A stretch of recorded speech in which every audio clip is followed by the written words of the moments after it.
game consoles. I have quite a few, and my parents are so proud. I don't know what it is, but I just adore all the different designs of these consoles, as well as the different menu interfaces, the controllers, the vast library of games each of them have, the fire risk. I've spent the past few years trying to grow my game console collection, and I've made pretty good progress as of late, even if most of these consoles have only been acquired later in their lifespans, such as this Wii U, which I got in 2015, a year before the Switch was revealed. And speaking of which, my Nintendo Switch, which I got in 2020, yeah, I'm fairly late to the party on many things. But hey, what you gonna do? I'm just grateful to have so many electric boxes to play games on that rack up the electric bills.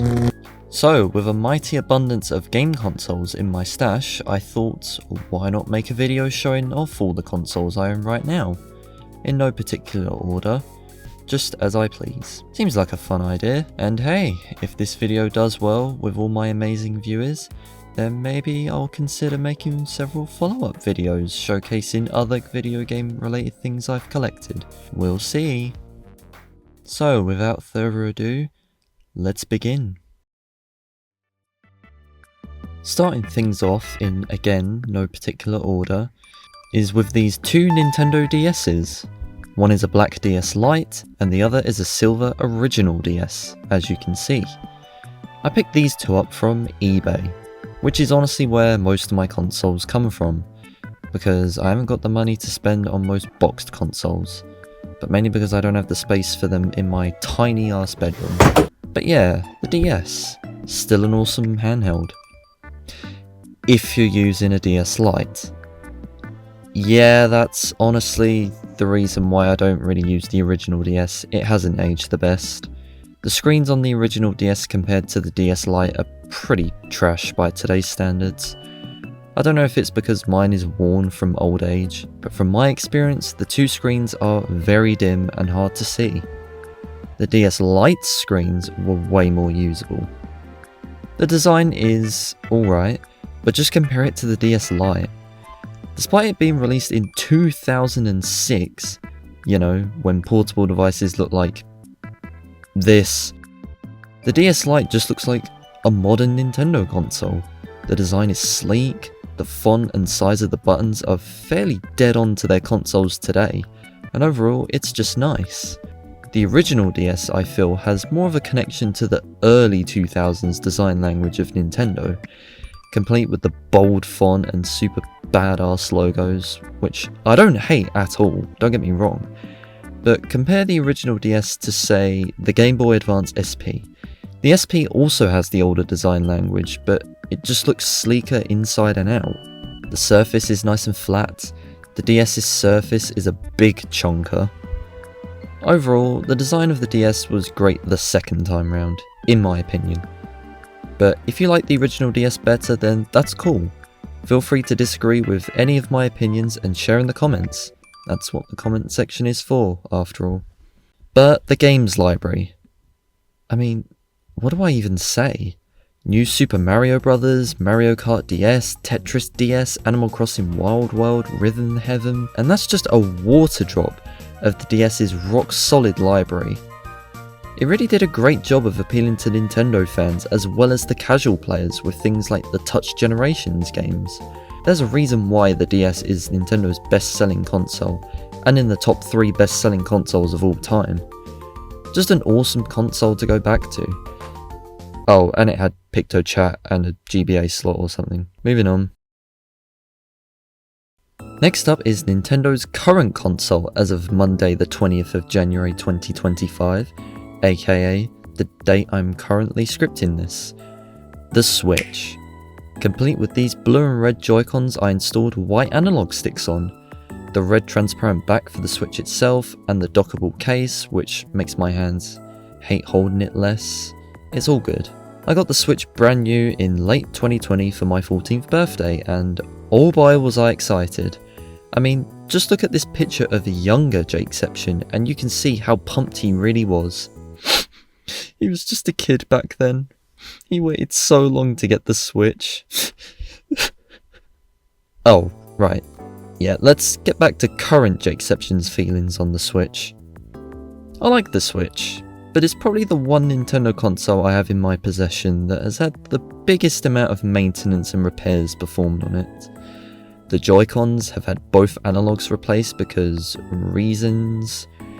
The latches that lock the Joy-Cons onto the console have been replaced with metal ones as the plastic ones wouldn't lock on anymore. The rail boards have been replaced as the SL/SR buttons stopped working. It was mainly the Joy-Cons that needed maintenance, not the Switch. But looking past the maintenance and accepting the freaking huge game library, there's some areas of the Switch that don't make it feel like prior Nintendo consoles, and that is the UI. It's fine, it's fast, it gets the job done, and I suppose that's all I can ask for. But it just lacks a lot of the Nintendo charm. I mean, just look at something like the Wii's home screen. The background music, the animated channels giving glimpses of what they offer, the Wii message board, etc. It just had a lot of small details and extras that Nintendo used to put in there, even if they were a bit unnecessary. But hey, that's why I appreciated the small details that much more whenever I'd noticed them. The Switch's UI hasn't got much background flair. There's no system music to be found anywhere, even though they were considering it. And it was lacking features that the Wii U and 3DS had, such as themes on the 3DS or folders on the Wii U. Yes, I know the latter has been added, but they still aren't as good as what came before, and the former was never added. All we got was a basic white and basic black theme, which by the way, those themes implied that more themes would be added at a later point, but no. Let's just hope the Switch 2 has themes. Overall, a really good Nintendo console, but not one of my absolute favourites. Next console. This next console is also not an absolute favourite of mine. That console being the Xbox One. This is the original fat Xbox One that was too big for its own good. Seriously, look how I have mine set up. I have to pull it out just to get a game inside it, it's ridiculous. None of my other consoles gave me that problem, so not a great start. This model of the Xbox One did get a newer revision with a matte finish on the left portion of the top, which I wish I had that version. And I'll explain why when I get to the next console. This behemoth was actually not plucked from an eBay seller's wardrobe. It was sold to me by fellow viewer and good friend of mine, Gogo Wombo. He was generous enough to sell me another console, which I'll get onto later. I don't have much to say on the Xbox One because I honestly don't use it that often. It's actually the console that I own the most Sonic the Hedgehog games on, so I mainly use it for those games. One reason I don't use it that often is all down to one thing that sort of kills it for me. Updates. Now I know that if I keep my Xbox One on at the plug and connected to Wi-Fi at all times, then everything would stay up to date. But I'm someone who switches all of their consoles off when not in use. I swear, every time I turn the bastard on, it says to me, "Let's update!" And I say, fuck that. You know, sometimes I just want to play games straight away. My older consoles let you start them instantly, so that is why I'm a sucker for older consoles. The Xbox One is a fine console, but it's probably one of the least used consoles in my collection. Now, one Xbox that does see more action is the legend Xbox 360. This is the slim model referred to as the 360S, and it is a beaut. The design is miles better than the One. The slick front and back, the giant silver power button, the nice matte finish just looks amazing in my collection. This one was picked up from, you guessed it, eBay. This is actually a cheaper version of the 360 Slim, as more expensive models with more storage had a glossy finish. Going back to why I prefer consoles with a matte finish compared to a glossy finish, it's all down to one reason. Glossy consoles do look better than matte consoles when they're fresh out of the box, but 1 minute later, they look pretty scratched up. I'm not saying that Mac consoles can't get scratches, they definitely can, but they are much less visible. In terms of the 360 games, the one I played the most was probably Portal 2, released by Valve in 2011. I'm mostly into puzzle games like Portal 2. They make my brain hurt, but I don't know, completing this game felt good. It left me feeling satisfied and wanting more before realising that we still don't have Portal 3 or Half-Life 3.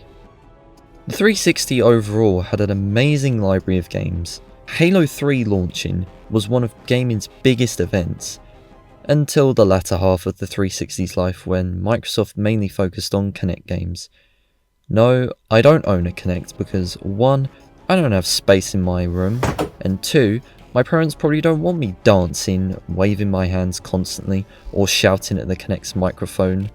There is one thing I don't like about the 360 Slim, and it's an issue that was sort of exclusive to it and the Xbox One. And that's the fact that the buttons on the console are touch sensitive. Why? The Xbox One had touch buttons too, and I hate it. There have been many times where I just lean on the console and they activate. But aside from that issue, this is a console I would gladly play if it's all I had. Another one of the greats. Now, next is a pair of consoles that I hold very dear. These Nintendo Wiis. The one with the black SD card flap came from eBay, once again. Oh wait, no it didn't, it came from a boot sale, I remember now. And this one with the Cashies sticker on it was sold to me by Gogo Wombo once again. The legend blessed me with another whole console. Thanks again, man. Now the Wii is my favourite console of all time. Period. You could say I'm being blinded by childhood nostalgia bias, which is fair, but even I think there are issues with this console, which I'll get to in a bit. But the Wii is still a console that I love using all these years later. Just booting the thing up and being greeted with that health and safety, and then that Wii menu pops up. It's beautiful. Now, like I said, I don't want childhood nostalgia to blind me here. There are some issues with this console that I'm more than happy to whine about. The motion controls. They haven't aged that great. I mean, when they work for the most part. But if they don't work, then it's kind of a nightmare to control games with. Using a Wii Remote Plus or using the Motion Plus attachment on a regular Wii Remote does help, but it's still not fully accurate. I get it was 2006, you know, motion controls were still kinda all the rage, but still, at least it aged better than the Sega Activator. I won't delve too much into the Wii Remote as this video is on the consoles themselves, not their respective controllers. If you want to see a follow-up video on my controllers, then let me know in the comments. I don't like that the console uses a glossy finish once again, but mine isn't too scratched, so whatever. I also take issue with the fact that the console itself doesn't have HDMI hookup and instead relies on old manky AV cables. I mean, even in 2006 that was a little outdated.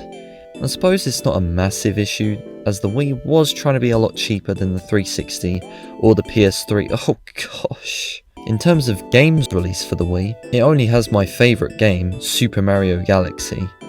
Mario in space. What an idea. Wii Sports Resort, Super Paper Mario, Mario Kart Wii, Sonic Colors, Rabbids Go Home. All of these games are still bringing me back all these years later. Again, it's a console I hold very dear, and while it didn't have the best graphics, or even best controls, the games and the vast amount of accessories were all it took to sell me on the console. Next up is the Nintendo 64. This one I came to acquire in the past week, actually, and it came from... what a surprise. Now I may struggle to talk about this console because I haven't played much of it, but also because I didn't grow up with it either. The games visually, while they still have their charm, are a little, you know, thick. The N64 also had far fewer games than most other consoles. 243 games as far as I know were released here in the UK, with around 380 in total, and around 80 exclusive to Japan. The PS1 on the other hand had over 1,000. Ouch. However, the N64's library is definitely focused on quality over quantity, with gems like GoldenEye 007, Mario Kart 64, Ocarina of Time, Majora's Mask, Banjo-Kazooie, Mario 64, and of course, Superman 60. Even if most of these games haven't aged the best visually and control-wise, they're still cool to revisit, just like the N64 itself. Now for the Wii U. Yeah, not one of Nintendo's best achievements, but I don't care, I still love this console. And I was blown away at the fact that you didn't need the TV to play most games, you could just play it on the gamepad. Most of the time. Yeah, I don't know if my gamepad is just getting tired from old age, but it doesn't have a very good connection with the Wii U anymore. Sometimes even when I'm sitting right by the console, there have been times where it will stutter and lag. Oh wait, I keep talking about the controllers. I keep getting sidetracked. Back to the Wii U itself. Now the Wii U has a lot of cool games and features. The fact it could play all Wii games with an emulated Wii menu was pretty cool when I was 9 years old. While I never picked up a lot of Wii U games in its lifespan, the ones I did pick up are very special to me. Super Mario Maker, The Wonderful 101, Smash 4, Mario 3D World, Lego City Undercover, and that's just a few of the games I played. That's not to say the Wii U's library was perfect, there were a lot of crappy games, but I guess the Wii had a load of crap thrown on it as well. As for the console itself, I again take issue with the fact that the Wii U has a glossy finish. Thank God most consoles now don't use a glossy finish. And the design of the Wii U isn't too far off from the Wii. Part of the reason why it sold so poorly was because parents, or really anyone, thought it was just a slightly revamped console. But mainly because they just thought it was a new controller that you get for the original Wii. So yeah, it's a console I still really love, but it wasn't Nintendo at the top of their game, that's for sure. Do you get it? Top of their game? Cut that attempt of comedy out, I swear. Now for the Game Boy Advance SP. This one was not picked up from the eBay dumpster once again. It was given to me by a family member. My uncle, to be precise. This handheld is also great, but again, I haven't really played much of it. The reason is because I only have a few games for it. I really should get more. This GBA SP is also not the AGS 101 model, which features the much brighter display. This is the AGS 001 model with the basic front-lit screen, which is fine, it gets the job done, but it can be a little dim. One thing I love about this Game Boy, as well as all other ones, is the backwards compatibility with literally all past Game Boy libraries. So while I don't own an original Game Boy, or a Game Boy Color for that matter, I can still play their games on this beast. Which means the GBA SP already had a huge library at launch. I also like how it basically acts as a Game Boy Color when you insert older games. I mean, the boot screen, the way you can change the colour palette on a non-colour game. Seriously, it's a Game Boy Color Advance SP. Which honestly sounds like a name Nintendo would have used. As for the actual GBA game library, while it is mainly filled with remakes and ports of older games, they're all ports of good games at least. Plus, the GBA still saw lots of original games, such as Mario Kart Super Circuit, Legend of Zelda The Minish Cap, Kirby Nightmare in Dreamland, Golden Sun, the Sonic Advance trilogy, and that's just to name a few. So while I haven't played much of this handheld, what I have played is really damn impressive. Next up is another handheld, the Nintendo 3DS. This one was also given to me by my uncle. Now as you can see, my 3DS is homebrew to heck. ROM hacks, custom online servers, the ability to download any 3DS game ever made, Windows XP, it's all here. Yeah, I loaded this thing up way too much, to the point where it crashes a lot more frequently than it did. I really should stop loading games on this, or it may actually get bricked.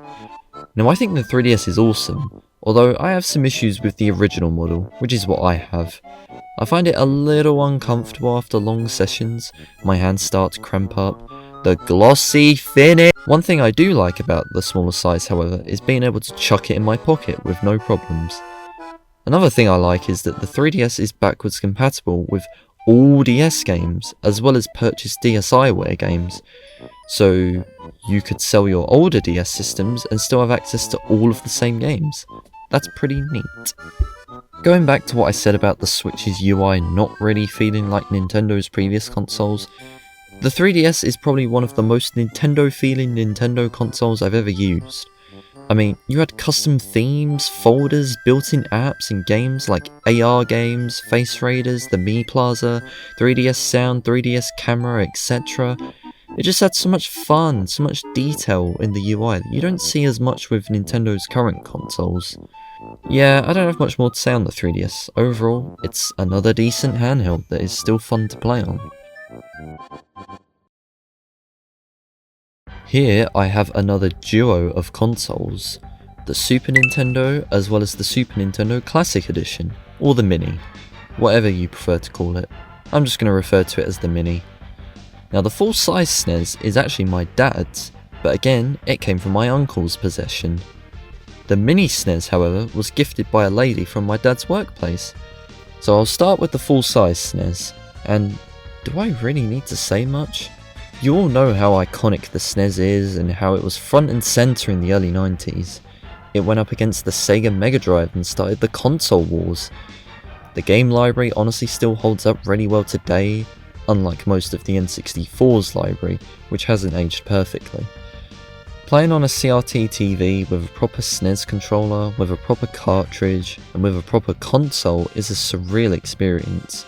The design of the SNES is absolutely classic. The badass logo, the colours, the large physical buttons, it's just instantly recognisable. I don't really have any issues with the SNES. It's a console that's aged gracefully in my opinion. Now for the SNES Mini, this mainly just sits as a display piece because it's a mini SNES. It's adorable. Mine has been homebrewed. Yes, even the SNES Mini has homebrew software, so it's capable of playing so many other retro consoles. Overall, I'm very glad to experience these consoles, and a bit of gaming history. Moving on. Now, this is a console that is almost on par with the Wii for me personally, the Nintendo GameCube. This console was purchased from CEX, complete with a nice platinum finish. This console was unfortunately not one of Nintendo's biggest successes. It didn't sell as few units as the Wii U, but it was Nintendo's lowest selling console at the time, not counting the Virtual Boy. And it sucks that it wasn't that big of a success because the GameCube is probably one of Nintendo's most unique consoles, and I didn't even grow up with it, and all the games I've played on it are so unique. Super Mario Sunshine, Pikmin, Smash Bros Melee, Chibi Robo, and Mario Kart Double Dash. The GameCube took on a lot of popular franchises and put a unique spin on them, as well as introducing many new franchises. I mean, come on, we got a freaking Mario DDR game. Say what you want, but that's impressive. As for the design of the GameCube, I mean, it's a GameCube with a handle on the back. See what I mean about the GameCube being unique? Honestly, this handle does make sense when you think about it. Holding something like a Wii with one hand is easy because it's slimmer, so you can get a better grip on it. The GameCube can technically be held with one hand just like this, but it's kind of uncomfortable, so the handle makes it simpler to just pick up. Overall, it has a really unique, bold design and a game library that has so many gems within, and it easily became one of my favourites, despite not growing up with it. The PS4. This is the slim model that was given to me by another friend, who shall be nameless, but you know who you are if you're watching, so thanks man. This was another console that I got in the past week, because my friend's mum was getting rid of it, and they gladly let me have it. Now I mainly use this PS4 for just the PS4 exclusives, and not much else. Because the PS4 has loads of exclusive games that I like, Ratchet & Clank 2016 being my favourite personally. That is the game I poured the most time into. As for the design of the console, it's nice.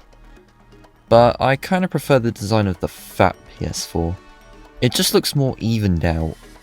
The PS4 Slim having a tiny cover on the top is a little weird to me. And obviously a lot of dust can build up around the edges, which is kind of a nightmare to clean all the time. But it still looks nice. And at least it's not as chunky as an Xbox One, so it actually fits properly on my stack of consoles. Overall, a console is still worth playing over 10 years later. And now on to the last console I have in my collection currently. It's a console that stands toe to toe with the Wii in my opinion. That of course being the iPod Classic 5th Gen. Ah, come on, as if I could have ended this video with a console different from this one. This iPod was picked up from CEX once again, and came with this nice transparent front on it, which I totally did not put on there myself. Nah, no way. And it's filled with lots of great games, such as Pac-Man, Bejeweled, and that one game that completely justifies it as an amazing console. That's right, Doom. And with the best control method ever, the click wheel, allowing for precise movement every time. And that's all the consoles I own as of this video. I may do a follow-up if I acquire when I acquire more consoles, so yeah, stay tuned. And I hope you enjoyed this video of a random British bloke showing that he does indeed play video games. Thank you for watching.